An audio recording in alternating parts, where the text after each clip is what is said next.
मंदिर में जाना तो भगवान से कुछ मत मांगो। तेरे मंदिर में आना मेरा काम है और मेरी बिगड़ी बनाना तेरा काम है। हमें नहीं चाहिए कुछ। भगवान को धन्यवाद जरूर देना कि तूने अच्छे घर में जन्म दिया, अच्छा कुल दिया, अच्छा परिवार दिया, अच्छी पत्नी, अच्छा पति दिया, अच्छे बच्चे दिए, अच्छी बहू दी, अच्छा पोता पोती दिया, नाती पंथी अच्छे दिए। और तेरी इतनी कृपा थी कि तूने धन दौलत भी बहुत दी। मैंने क्या करा था मुझे नहीं मालूम। मैं पूर्व में कितना पुण्य कर कर आया, दान कर कर आया, सत्कर्म कर कर आया, ये मुझे नहीं मालूम। पर तेरी कृपा है जो अच्छे कुल में जन्म दिया, अच्छे वंश में जन्म दिया, अच्छा परिवार, अच्छे पुत्र, अच्छी पुत्र वधु हैं, अच्छे पोता पोती सब तूने दिया। ये तेरी कृपा है। तेरी कृपा से के बिना कुछ मिल भी नहीं सकता। हमें तो मालूम नहीं था, ना जाने कौन सा पुण्य करा था। भगवान को बार बार धन्यवाद देना कि तेरी कृपा है। अच्छा हुआ तूने 3 बत्ती चुराए कर मुझे नहीं बिठाया कटोरा लेकर। अच्छा हुआ किसी के ऐसे के घर में जन्म नहीं दिया। अच्छा हुआ तूने शरीर पूरा दिया। मालूम पड़े एक आध आंख मांख निपटा के भेज देता तो क्या झगड़ा करने ऊपर जाता। ये तो उसकी कृपा, उसकी दया, उसकी उदारता है जो उसको तुम धन्यवाद दे सकते हो। उसको तुम बार बार कह सकते हो कि तेरी कृपा से आज मैं स्वस्थ हूं, तेरी कृपा से आज मैं घर में आनंद में विराजमान हूं।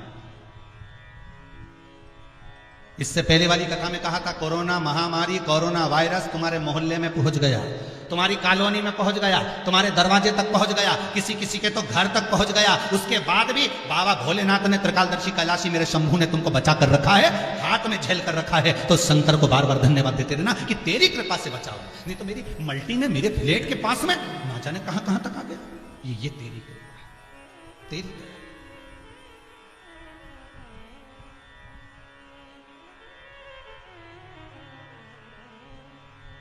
कोरोना महामारी चलती रही, ऊपर से बची कुची थी तो ये वो तूफान हो रहा था।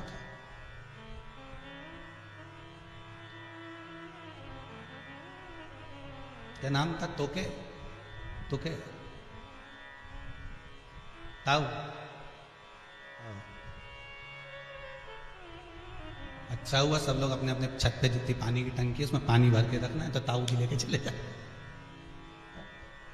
इतना भारी हवा चल रही है, इतना बड़ा तूफान जैसा, और बचाता तो ये आगे। पर सीख तो ये भी देता है कि क्रोध और आंधी ये दोनों बहुत तेज होते हैं। क्रोध और आंधी बहुत तेज होते हैं, बहुत तीव्रता से आते हैं।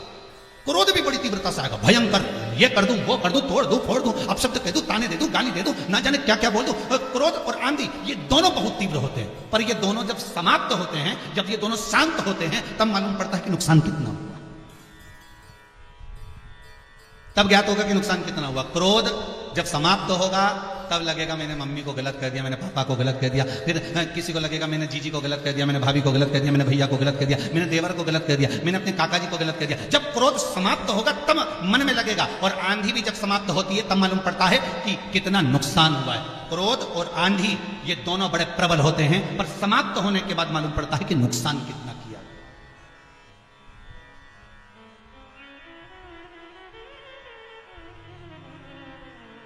पर जब तूफान आता है उससे पहले अलर्ट कर दिया जाता है, सावधान, समुद्र में से नौकाओं को बाहर निकाल लो, मछुआरे दूर हो जाओ, सब अपना अपना घर संभाल लो। उससे पहले जब क्रोध आता है तो इस क्रोध को संयमित करने के लिए गुरु की वाणी का ध्यान करना चाहिए, सदगुरु की वाणी का ध्यान करना चाहिए, प्रवचन को ध्यान देना चाहिए। कि हमने शिव महापुराण में सुना था, हमने शंकर की कथा में सुना था कि जरा सा सती माता को क्रोध आया था।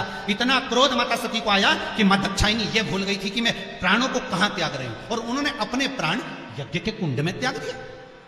जो इतनी विद्वान थी, शंकर जी की अर्धांगिनी थी माता दक्षायनी, और उनको जब क्रोध आया, और क्रोध आया तो उन्होंने अपने प्राण बताओ त्यागे भी तो काहे में? यज्ञ के कुंड में। और शंकर भगवान को इसी बात का तो दुख लगा, हे दक्षायनी, हे सती, गजब करा आपने, मेरी धर्मपत्नी होकर तुमने जो प्राण छोड़े वो यज्ञ के कुंड में छोड़े। अगर प्राण छोड़ने ही थे तो और कहीं छोड़ दे, मरना ही था तो और कहीं जाकर। पर ये कुंड में क्यों प्राण त्यागे? देवताओं का अपमान करा है तुमने, इसलिए हे सती, हे दक्षायनी, तुम्हें कोयल का जन्म लेना पड़ेगा। और इससे पहले वाली कथा में कहा था कि दक्षायनी को पार्वती बनने से पहले कोयल बनना पड़ा था। और 2 आषाढ़ के अधिक पड़े थे, अधिक मास 2 पड़े थे, तब जाकर ये कोयल की योनि से छूटी थी, फिर वापस हिमालय राज की कन्या पार्वती बनी थी। फिर थोड़ा सा क्रोध आता है और वो क्रोध में हम अपना नुकसान कर लेते। जरा सा।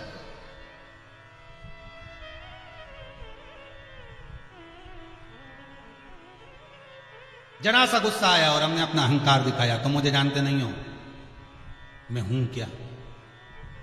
जिस दिन मेरा समय आएगा ना, उस दिन बताऊंगा कि मैं हूं क्या। अभी तुम मुझे पहचानते नहीं। क्रोध, अहंकार, अभिमान, जिस दिन मेरा समय आएगा मैं एक एक को बताऊंगा कि मैं हूं क्या। बस मेरा समय का इंतजार है मुझे।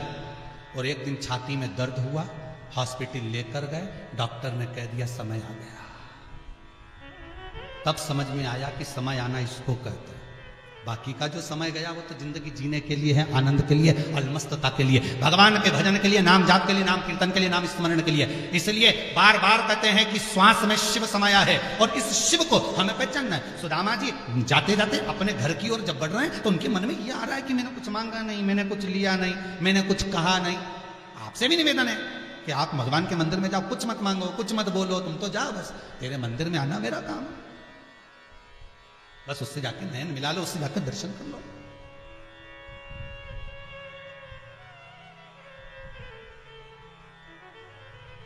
सुदामा जी जाते जाते विचार करते जा रहे हैं, परंतु इतना बड़ा द्वारका नाथ था, कुछ मांग लेना था मुझको, बच्चों के लिए, पत्नी के लिए, किसी के लिए मुझे मांगना था, पर मैंने मांगा नहीं। अब जाते जाते सुदामा जी जैसे घर पहुंचे तो उनकी पत्नी सुशीला चांदी की थाली में दिया सजाकर अपने पति को लेने के लिए दौड़ कर और दरवाजे से अपने घर लेकर गई। जो घर सुदामा जी ने देखा, देखकर सुदामा चक्कर खाकर पड़ गए कि गजब, ये किसने दिया। तो सुशीला बोली, जिसके दरवाजे पर तुम गए थे उसी ने दिया। शिव पुराण भी यही कहते हैं। भगवान शंकर कहते हैं तुम कथा संभालो, मैं तुम्हारा घर संभालता हूं। ये सुदामा का चरित्र। भगवान ने, सुदामा ने कुछ मांगा नहीं है, सुदामा ने कुछ कहा नहीं है, सुदामा ने तो एक शब्द नहीं कहा कि मुझे ये दीजिए। बस भगवान इतना करे कि तू मेरा मंदिर आ गया, तूने मेरा दर्शन कर लिया, तू मेरी चौखट पर पहुंच गया, तू मेरा भजन संभाल ले। और भगवान कहते हैं मैं तेरा घर संभाल लूंगा। और आपसे भी निवेदन है, जितने टीवी चैनल पर कथा सुन रहे हो, जितने फेसबुक पर कथा सुन रहे हो, जितने यूट्यूब पर कथा सुन रहे हो, आपसे भी निवेदन है, आप 2 बजे से 5 बजे तक इस शंकर की कथा को अमृत जानकर, औषधि जानकर 2 बजे से 5 बजे तक शंकर की कथा को तुम संभालो और तुम्हारा घर शंकर संभाले। फिर तुम्हें टेंशन लेने की जरूरत नहीं। काय की चिंता करो।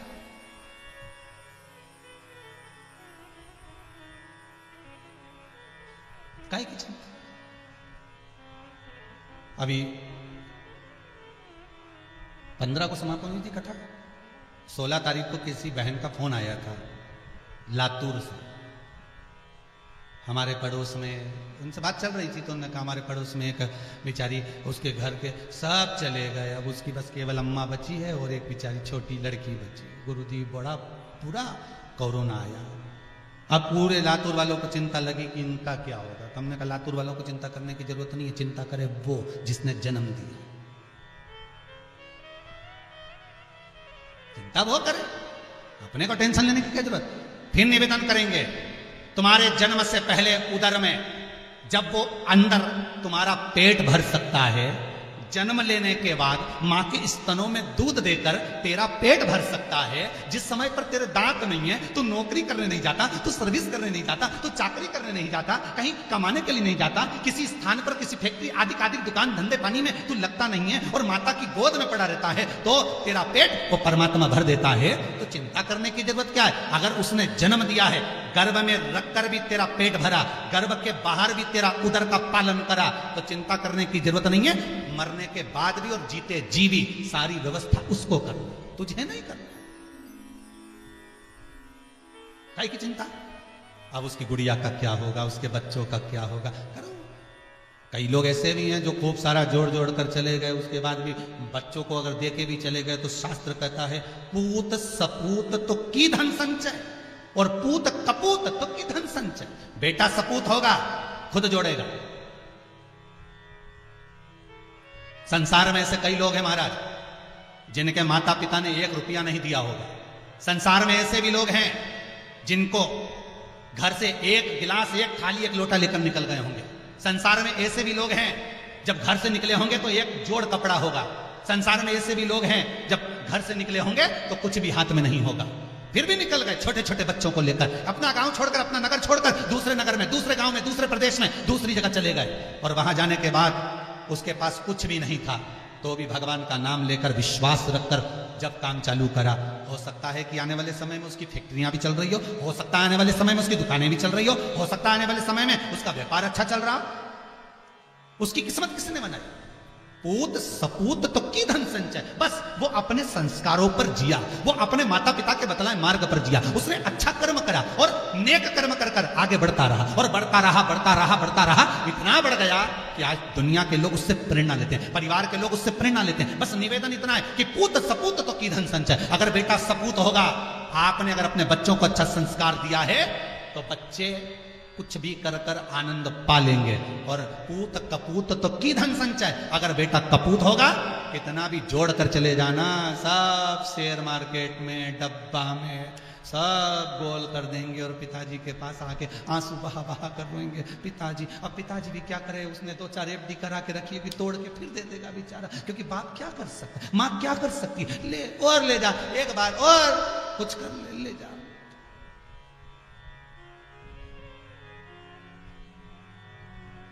दिया उसे। माता पिता और परमात्मा बड़ा दयालु होता है सर।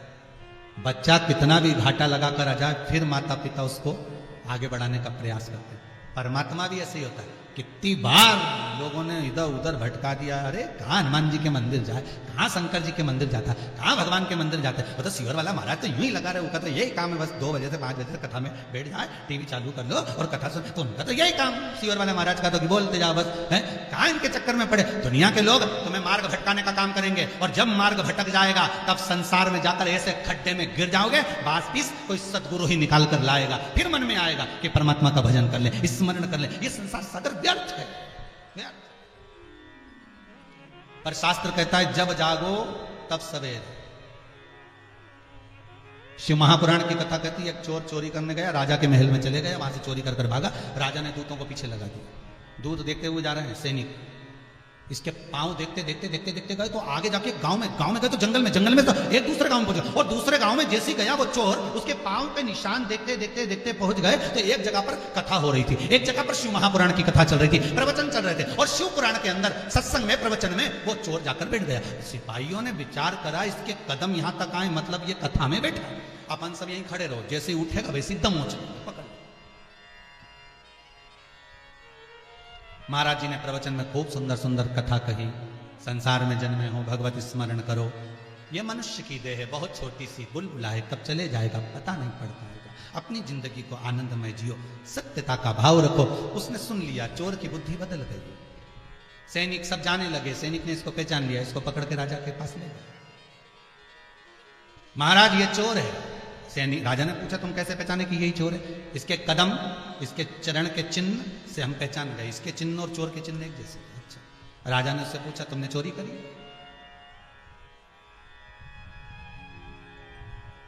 तुमने चोरी करी है? जल्दी बोलो। चोर बोला महाराज इस जन्म में तो मैंने चोरी नहीं करी।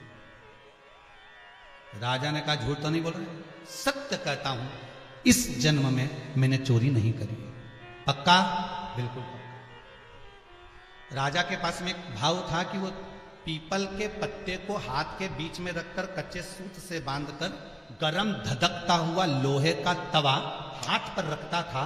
हाथ जल जाए तो समझ लो किसने चोरी करी है, और ना जले तो समझ लो किसने चोरी ना करी है। धधकता हुआ तवा गरम राजा ने बुलवाया, उसके हाथ पर रखा तो वो हाथ जला नहीं, और जमीन पर जैसे रखा तो जमीन के नीचे जो कालीन था वो जल गया, वो हाथ नहीं जला। जब हाथ नहीं जला तो राजा ने कहा अपने सैनिकों से, अरे तुमने इसको पकड़ कर लिया, ये कितना बेचारा सत्यवादी है, और इस पे झूठा इल्जाम लगा दिया। महाराज हम तो इसके चरण के चिन्ह से पहचाने, हमारा मन आज भी कहता है कि चोर है। छोड़ो उसको। कितना सत्यवादी है कि उसका हाथ नहीं जला और नीचे कालीन जल गया। छोड़ दिया, छोड़ो इसको। सैनिकों को बुलाया राजा ने। राजा बोला तुमने शरीफ व्यक्ति को पकड़ कर लेकर आए थे और उसको सजा दिलवा रहे थे। अब सजा तुम्हें मिलेगी, मृत्यु दंड मिलेगा। वो व्यक्ति बोला महाराज इनको मत मारो, चोरी मैं नहीं करी है। राजा बोला तुम इनको बचाना चाहते हो? नहीं नहीं नहीं, चोरी मैंने करी। तुमने चोरी कब करी? अगले जन्म। चोरी मैंने करी अगले जन्म में? हाँ। चोरी का सामान तुम्हारे पास में? हाँ। चलो मेरे साथ दिखाता हूं। वो जहां रखा था धन दे दिया। राजा ने पूछा तूने चोरी अगले जन्म में करी? हाँ, पिछले जन्म। और इस जन्म में बिल्कुल नहीं करी। तो राजा ने पूछा ऐसा हुआ क्या?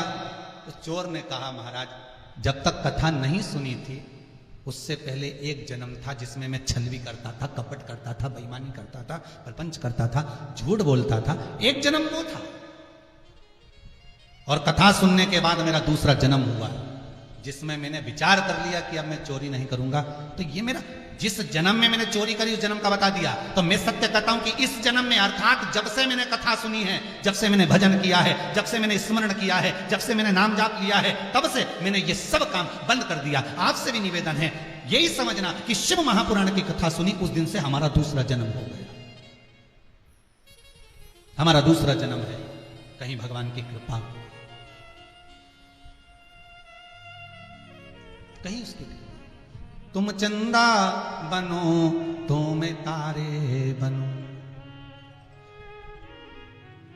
तुम चंदा बनो तो मैं तारे बनूं, आकाश में मिलेंगे ओ भोलेनाथ, आकाश में मिलेंगे ओ भोलेनाथ, तेरे संग में रहूंगी ओ भोलेनाथ, तेरे संग में रहूंगी ओ भोलेनाथ, मेरे ओ भोलेनाथ, ओ भोलेनाथ, मेरे ओ भोलेनाथ, ओ भोलेनाथ, मेरे ओ भोलेनाथ, ओ भोलेनाथ, मेरे ओ भोलेनाथ, ओ भोलेनाथ, तेरे संग में रहूंगी ओ भोलेनाथ, तेरे संग में रहूंगी ओ भोलेनाथ। जय हो।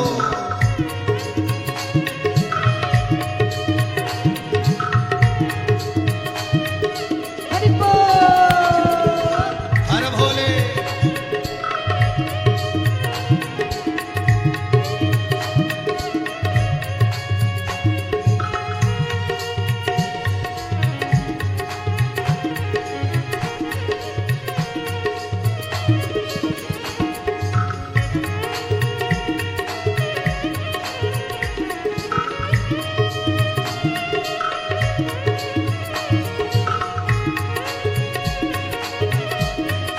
जय हो।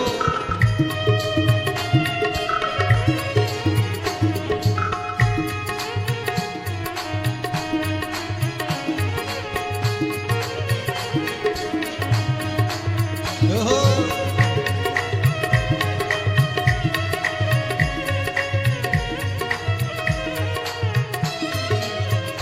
तुम नदिया बनो तो मैं धारा बनूं, तुम नदिया बनो तो मैं धारा बनो, तुम नदिया बनो तो मैं धारा बनूं, तुम नदिया बनो तो मैं धारा बनो, पृथ्वी पे मिलेंगे ओ भोलेनाथ, पृथ्वी पे मिलेंगे ओ भोलेनाथ, तेरे संग में रहूंगी ओ भोलेनाथ, तेरे संग में रहूंगी ओ भोलेनाथ, मेरे ओ भोलेनाथ, ओ भोलेनाथ, मेरे ओ भोलेनाथ, ओ भोलेनाथ, मेरे ओ भोलेनाथ, ओ भोलेनाथ, मेरे ओ भोलेनाथ, ओ भोलेनाथ, तेरे संग में रहूंगी ओ भोलेनाथ,